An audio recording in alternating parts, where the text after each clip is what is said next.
Ito naman pong hepe ng Bayawan Police ay nagbabala sa mga motorista matapos ang trahedya ng siyam na empleyado ng City Agriculture Office dyan sa Negros Oriental. Mga kasrinison at mga kabombo, meron po tayong report mula po sa aming AM station dyan sa Bombo Radyo Bacolod, Bombo Danica Planilla. Please come in.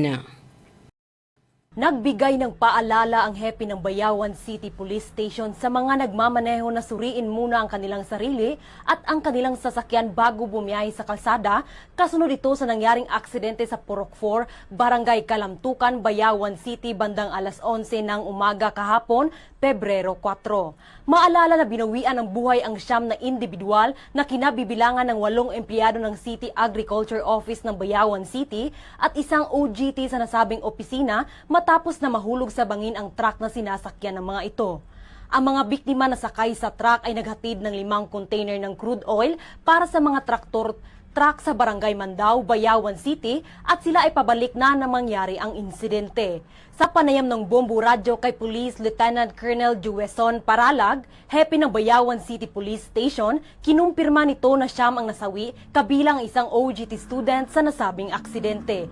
Kinalala ang driver ng truck na si Emedio Arnaiz, habang ang mga sakay naman ay sina Diomedes Canoy, Kervin Andog, Larry Llamos, Ronel Cabasag, Jonathan Hamor, Giovanni Babor, Jonarel Cagisa, pawang mga empleyado ng City Agriculture Office Engineering Division at ang OGT student na si Warren Asiasa. May kargang 5 container ng crude oil ang dump truck at pagdating nito sa sitio Masintak, Barangay Kalamtukan ay nahulog ito sa bangin. Nagdamo ng maraming sugat sa katawan ang mga biktima at agad na isinugod sa Kalumbuyan Hospital, ngunit idiniklara ng dead on arrival. Dagdag pa ni Paralag, hinihinalang na wala ng preno ang sasakyan kaya ito ang nag-overshoot at nahulog sa bangin na ayon sa kanya ay napakalalim. Kukunin ng mga otoridad ang sasakyan mula sa lugar ng insidente para sa mas masusing investigasyon upang matukoy ang sanhi ng aksidente. Sa ngayon, hinihintay pa ang resulta ng post-mortem examination ng mga biktima upang matukoy ang eksaktong dahilan ng kanilang pagkamatay. Una sa lahat, siyempre sa mga nag-drive, let us check ang sarili natin, and then pangalawa yung sasakyan natin, and of course maging maingat tayo sa pagdadrive. So kahit na maingat tayo, yung iba naman hindi.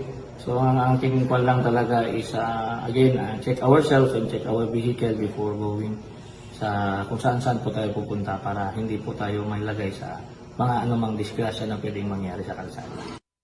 Mula rito sa lalawigan ng Negros Oriental, para sa Bombo Network News, ito si Bombo Danica Planilla, and this is Bombo Radio Philippines, the #1 and most trusted source of news and information. Basta Radio.